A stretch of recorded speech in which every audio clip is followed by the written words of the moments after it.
आपल्यासमोर नाबार्डचे सहाय्यक निदेशक सुनील शिंदे हे आपल्याला माहिती देतील।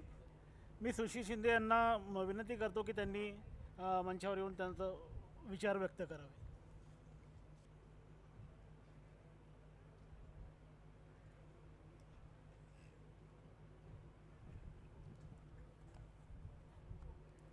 नमस्कार।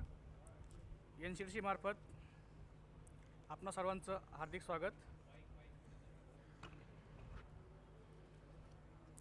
मी NCDC अर्थात नॅशनल कोऑपरेटिव्ह डेव्हलपमेंट कॉर्पोरेशन याबद्दल थोडक्यात माहिती सांगतो। ग्रामीण आणि कृषी क्षेत्राचा विकास करण्यासाठी संसदेच्या एका अधिनियमाद्वारे राष्ट्रीय सहकारी विकास निगम अर्थात NCDCची स्थापना करण्यात आली आहे। NCDCचे प्रत्येक राज्यात एक क्षेत्रीय कार्यालय असून यापैकी महाराष्ट्रासाठी पुण्यामध्ये एक क्षेत्रीय कार्यालय आहे। NCDC मार्फत खालील शेतीपूरक संस्थांना कर्ज पुरवठा केला जातो।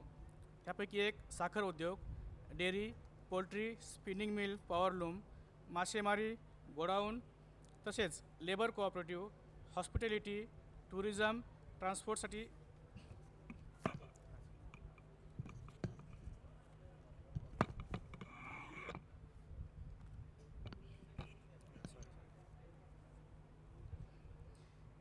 NCDCतर्फे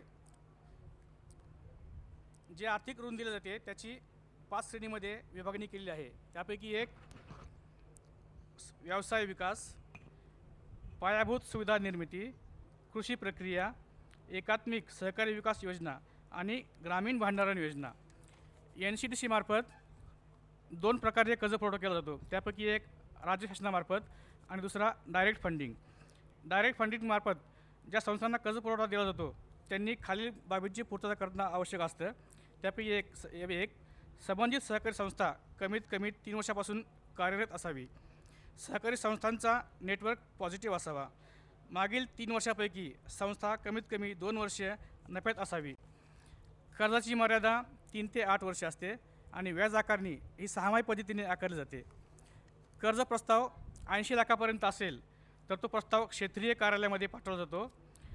80 लाखापर्यंतचं कर्ज मंजूर हे क्षेत्रीय कार्यालयामार्फत होते आणि त्यावरील प्रस्ताव असेल तर तो आमच्या मुख्य कार्यालय दिल्ली येथे पाठवला जातो।